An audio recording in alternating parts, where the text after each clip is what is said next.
information, darling?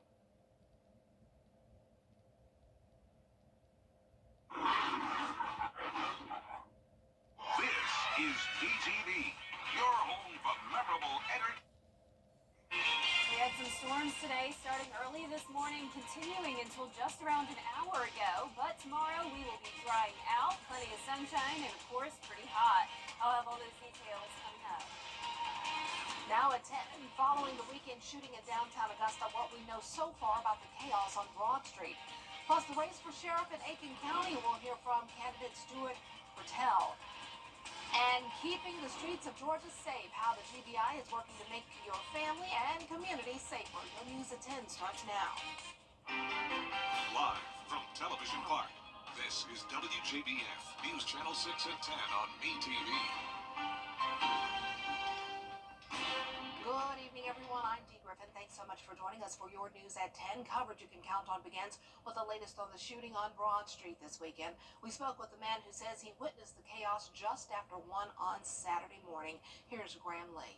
It was definitely a lot to happen in like just a short instance, like probably 10-15 minutes, like changed the whole night. Quan Bailey doesn't want his face to be shown, so we angled our camera down to protect his identity. But the downtown food and beverage worker says what he saw over the weekend is shocking. I don't know, it kind of makes you not want to go downtown no more, but you can't blame downtown for the people that go down there. So, yeah, it was wild. Richmond County deputies responded to the area just after 1 a.m. Saturday after they say 2 men opened fire, shooting several rounds with assault rifles. Bailey says he and his friends saw one of them just moments before shots were fired. He literally was on the sidewalk, like, not gonna really say waving the gun, but like holding it up in the air and just asking like out loud, not to nobody specific, just was like, yeah, like which one of y'all boys getting shot tonight? And I'm just like, what's going on? As the GBI continues to investigate, Bailey says he's one of many who are not only unhappy with the shooting, but the way it was handled by law enforcement. All it would have took was for one of y'all to actually look, and y'all would have been able to stop him before the shooting even happened. Like, he's standing there with a gun on the sidewalk, with it in the air, talking about who want to get shot. All it takes is for one of y'all to be actually doing your job, and that probably could have never even happened. In Augusta, Graham Lee, WJBF, News Channel 6. The Broad Street shooting has people thinking about crime and violence just in time for the sheriff's office runoff. Early votes now being cast in the Richmond County race between incumbent Richard Roundtree and challenger Gino Brantley. We asked voters if they believe this could impact the sheriff's race. Sure it will. I mean, the people right now are looking for a lot of different insight. They're looking for results. And by this race going into a runoff, and we have an incident like this, sure it's going to affect it without any question. If you are registered and voted in the Democratic primary in May or cast a nonpartisan ballot or did not vote at all, you can take part in the sheriff's office runoff. Well, time now for our first check of our weather, and here's meteorologist Jenna Petracci. Jenna. Hello, Dee. So you can see here on Live Viper 6, we are done with the storms. A couple hours ago, we had some pretty strong storms come through places like Jefferson, Burke, Barnwell, Screven County, all of our southern line counties in the CSRA, and of course the coastline as well, from Myrtle Beach down to Savannah, has been dealing with the thunderstorms today, some of those severe, but luckily the severe thunderstorm watch is now canceled, and it's nice and dry across the area. Here's our Terry Lambert Hyundai Skyview cam into downtown Waynesboro. Today at Augusta Busch Field, we did pick up 0.39 inches of rain, and that was all earlier this morning with our first round of severe weather. High today was 81. That's 10 degrees below our average for this time of the year, and over 20 degrees away from our record high, which was in the triple digits. We haven't gotten quite there yet, but yesterday we were at 97, so definitely a bit of a cool down, you could say today. Low of 60 degrees, so that is also below average for this time of the year. Right now we're seeing a lot of low 70s, 72 in Thompson, 70 in McCormick, Augusta at 73, 77 in Sylvania, a bit warmer down there, 75 in Waynesboro, and 73 in Washington. Here's the satellite and radar. Clouds are moving out along with those lightning strikes. They were in Bamberg County just a 30 minutes ago or so, but the severe storm was in Barnwell and portions of Burke County around an hour ago. That's where there was some hail and, of course, the damaging wind gusts as well. No official storm reports yet, but we'll definitely keep you updated on that. Cold front moving through, and behind it we have the drier air taking over for our Tuesday. You can see that now with our dew points dropping all the way down to 55 in Sparta, but 65 next door in Gibson, and 70s in Louisville and Wrightsville. So definitely still muggy for the majority of us, but that cooler and drier air is taking over. Winds are pretty light, all under 5 miles per hour. And tomorrow morning we'll have the pretty calm winds coming in from the north. Temperatures in those low to mid 60s. And as we look ahead here, plenty of sunshine over the next couple of days. 88 tomorrow afternoon, but back to the 90s starting on Wednesday. Coming up, I'll have a look at the full 10-day forecast. So stay with us. Back to you, Dee. All right, thanks so much. We'll see you then. Tomorrow, voters in the stay with us. Why the Shepherd Blood Center is sounding the alarm for what they say is an emergency. And your news continues. And the severe thunderstorm watch has expired. Nice and dry for the rest of your Monday night and plenty of sunshine for Tuesday. We are going to be pretty hot this week, and we'll see our next chance of rain on Sunday. All those details right after the break.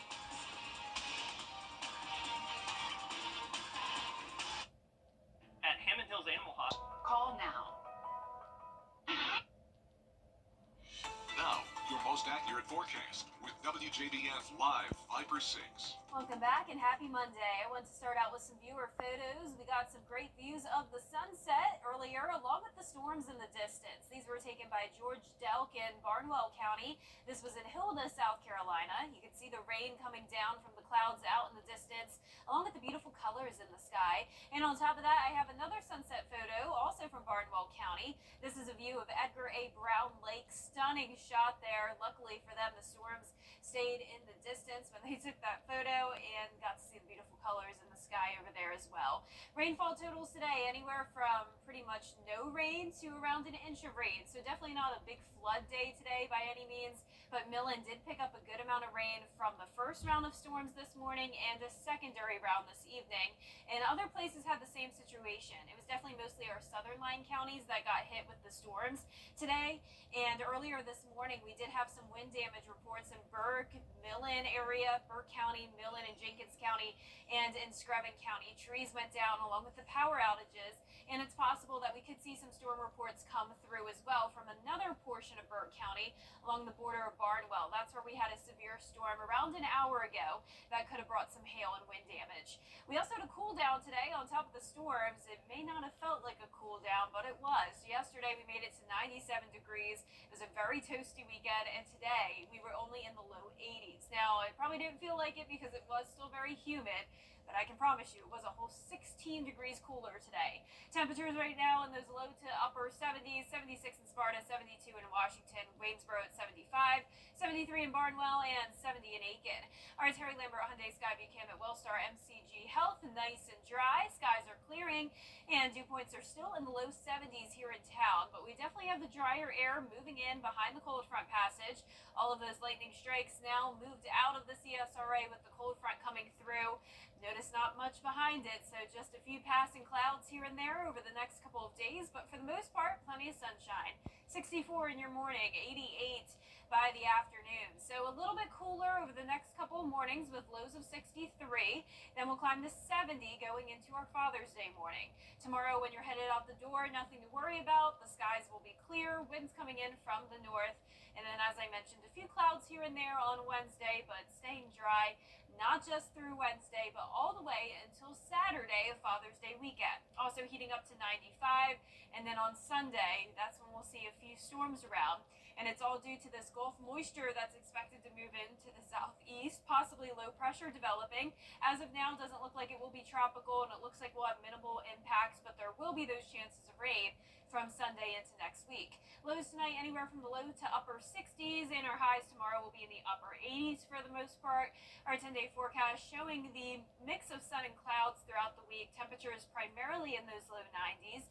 Hottest day will be Saturday at 95. A few storms start to move in on Father's Day and continue into next week. All right, thanks so much. You just stay hydrated. That's the best you Yes, can do. it's crazy. It's already the summertime Yeah, haze here. and the humidity will get you. Well, for the first time in 2 years, Shepherd Community Blood Center is making an emergency appeal to help restock the shelves. They are in critical need of blood to get the supply up. It's to the point where they are unable to completely fill orders from local hospitals. All blood types and all blood components are needed. A local mother whose daughter was diagnosed with leukemia tells us why donors are so important. I feel like everybody should try to donate if they can. If you are able to donate, you should go in, donate blood, maybe plasma, and be able to get children and people who are in need help that they need. Today, Madeline met Kate Riddle and her mom.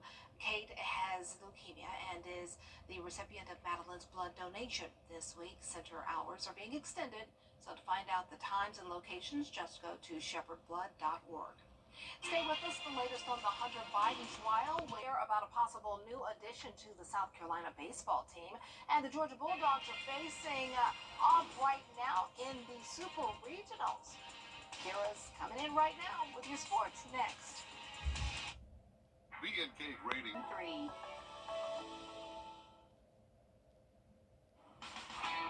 Now, WJBF sports coverage you can count on.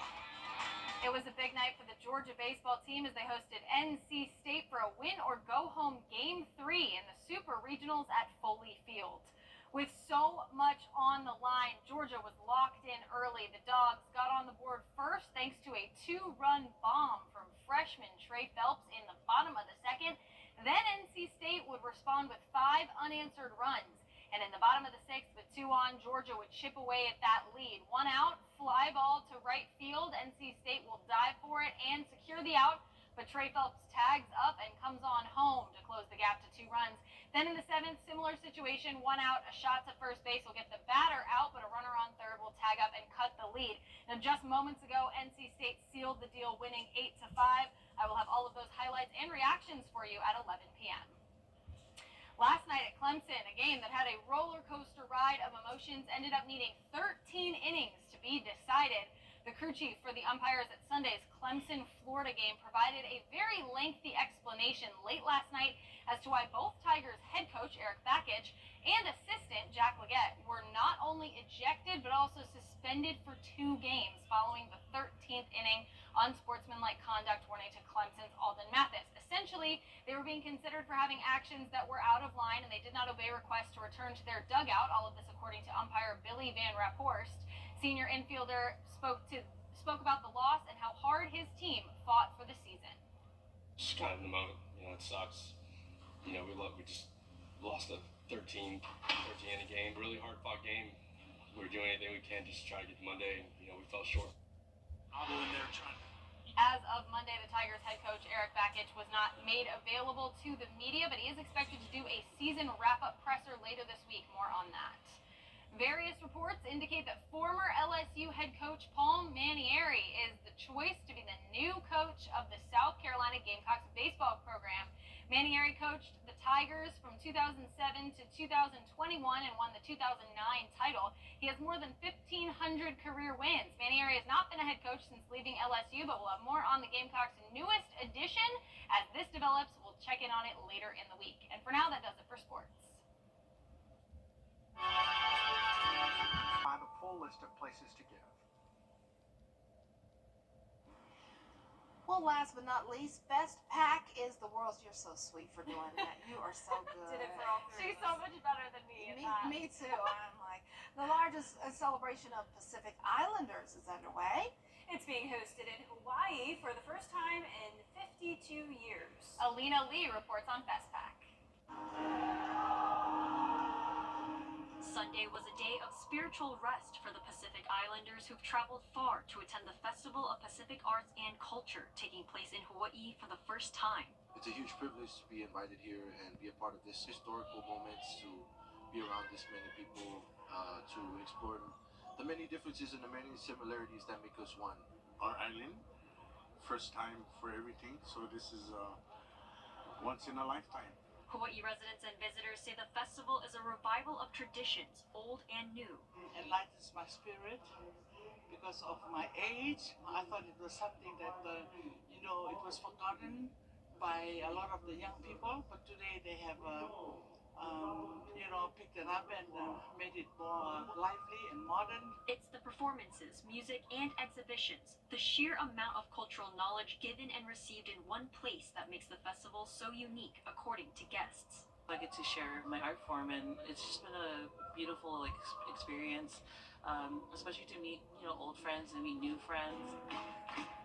My brother's dancing, so we watched him dance at the exhibition. He's in a troupe where he's the only male, and so he was doing some traditional dancing. Despite vast cultural differences, love and pride for their nation translated into love for all. It takes a village to raise a child, and so my culture and my island, they practically raised me. I just walk around with pride, so much pride, and so much joy in my heart to represent my culture as well as my island. We're unique from each other, but we're also all one. It's just really inspiring and a big part of my identity. The hope is that we make more friends and that we connect each other, just like how the ocean connects all of us. Sunday's Festpac event was a traditional church service to honor and express shared faith among the Pacific nations. The public was invited for a chance to hear choirs from various countries and join in communal worship. That is so nice. I love Hawaii. I love seeing all the people gather for the joy. It's just so great to see. What islands have you each been to? I've been to Maui and Honolulu. So, well, no, I went to Honolulu. I can't remember what did we get over to Maui, but we definitely. My mom is probably watching this screaming. It was Yeah. Oh, I can't wait to go one day. Our 10-day forecast showing the sunshine tomorrow, high of 88, 90 by Wednesday, heating up to 95 by Saturday, staying dry until Saturday. Then a few storms around on Father's Day, and a few showers and storms continue into next week, staying hot, of course, lots of 90s. That's right. Well, the news continues. I'm sorry, Fiona. The news continues at the top of the hour on WJBF News Channel 6 at 11. Hogan Sears is next here on MeTV.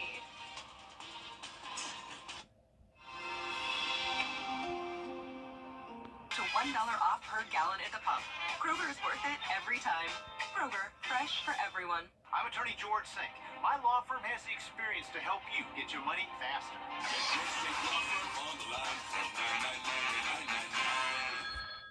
The News Channel 6 mobile app is now even better. Download it today.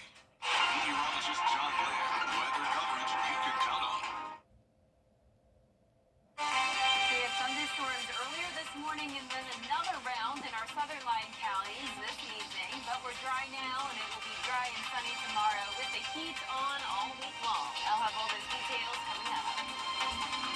Right now on News Channel 6 at 11, as the Richmond County Sheriff's Office investigates a weekend shooting, voters weigh in on its impact on the upcoming sheriff's runoff. Also ahead, the race for sheriff in Aiken County. We'll hear from candidate Stuart Prettle.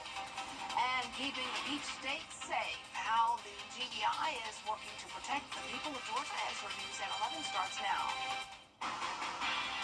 Live from Television Park, this is WJBF News Channel 6 at 11. Good evening, everyone. I'm Dee Griffin. Thanks so much for joining us. Coverage you can count on begins with the latest on the shooting, which is June 18th. Charles Lyons and Matt Matson also on that runoff ballot. They are vying to become Augusta's next Superior Court judge. Election day, again, is next Tuesday, June 18th. That's for Sheriff and Superior Court Judge. Well, for time now for a first look at our forecast. I think I'm getting a little sleepy here. Meteorologist Jennifer Petracci's here. I'm blurring my words now, but... Oh, I'm right with you, Dee. Yeah, nothing blurry about the weather. It's nice and clear. Yes, happy that the storms are done with. It was definitely pretty active today. Started early this morning around 3 a.m. We had some strong and even severe storms. Had a bit of a break in the afternoon and early evening, and then another round came through our southern line counties. Now it's looking good, though, all across radar in the CSRA. Storms are outside of the viewing area now, completely dry as we take a look at our Terry Lambert Hyundai Skyview cam at Wellstar MCG Health. The rainfall amounts topped off at 0.39 inches in Augusta, high of 81 today. Low of 60, so a below average day, despite the humidity though, is still feeling very warm. We're seeing 70s and even some upper 60s, 65 in McCormick, a little bit cooler, 69 in Evans, Allendale at 70, 73 in Millen, 74 in Sylvania, Wrightsville at 73, and 72 in Waynesboro. Satellite radar showing the clear and dry conditions. All of the storms have exited the area. You can see we had some showers and some lightning over in Bamberg County around an hour ago. Cold fronts coming through, so behind it we have the dry and cooler air, at least a little bit. Dew points are also falling with that cold front passage. Upper 50s in Sparta, 61 in Crawfordville. Big difference compared to right next door, 70 in Gibson, 67 in Thompson. Winds are coming in from the northwest now. You can see where that front is located though, because we do have that southerly wind still in some of our southern line counties. 4-mile-per-hour winds in Washington, 6 in Augusta, 7 in Aiken. Overall, pretty calm winds tonight and for tomorrow morning. Mostly clear, dropping to around 63 degrees, high of 88 for your Tuesday. Back to sunshine, completely dry, and a mix of sun and clouds Wednesday and Thursday as we heat back up into the 90s. I'll have all the details on the forecast and look at the 10-day coming up. But back to you, Dee. All right, thanks so much. We'll see you then. South Carolina's primary elections are on cybersecurity policy and strategy. Well, coming up, the Shepherd Blood Center is looking to restock its shelves. How you can help when coverage you can count on continues. And that severe thunderstorm watch from earlier this evening has expired. Nice and dry tonight with clearing skies. Tomorrow will be a hot one, near 90 degrees, plenty of sunshine, and then more rain eventually on Father's Day. All the details coming up. Please visit shepherdblood.org to find a full list of places to give. The Live 5 for 6 Skyview Network, sponsored by Terry Lambert Hyundai. Now, your most accurate forecast with WJBF Live 5 for 6. Welcome back. Thanks for staying up late with us. I hope you stay dry today. We have the storms earlier this morning and then again this evening impacting places like Barnwell County. And speaking of that, here's some cool photos of the storms out in the distance along with a beautiful sunset. These were taken in Hilda, South Carolina, in Barnwell County by George Delk. Thank you for sharing those. And also a great shot over the lake. This is also in Barnwell County, Edgar A. Brown Lake, and once again a beautiful sunset this evening. Rainfall totals made it all the way up to nearly 3/4 of an inch in Barnwell County. Anywhere where you're seeing the green, those are rainfall amounts from around 1/4 of an inch to 1 inch. Highest amount recorded was in Jenkins County. That's a place that got the storms earlier this morning with trees down right across downtown Millen, and then another strong storm came through this evening. Also trees down in places in Burke County and into southeastern Screven County, along with the power outages this morning. Now the good news about the rain is that it did bring us a bit of a cool down today. So we topped off at 81 degrees at Augusta Busch Field. Certainly still felt warm and muggy, but compared to that hot 97 degrees yesterday, you could call it a bit of a cool down today. Upper 60s and low 70s across the region, 71 in Sparta, 68 in Lincolnton. Barnwell, you're at 72, 73 in Bamberg, still cloudy in our southern and eastern line counties. Our Terry Lambert Hyundai Skyview cam looking good though as we take a look at Wellstar MCG Health. 72 here in town, winds coming in from the southeast at 6 miles per hour.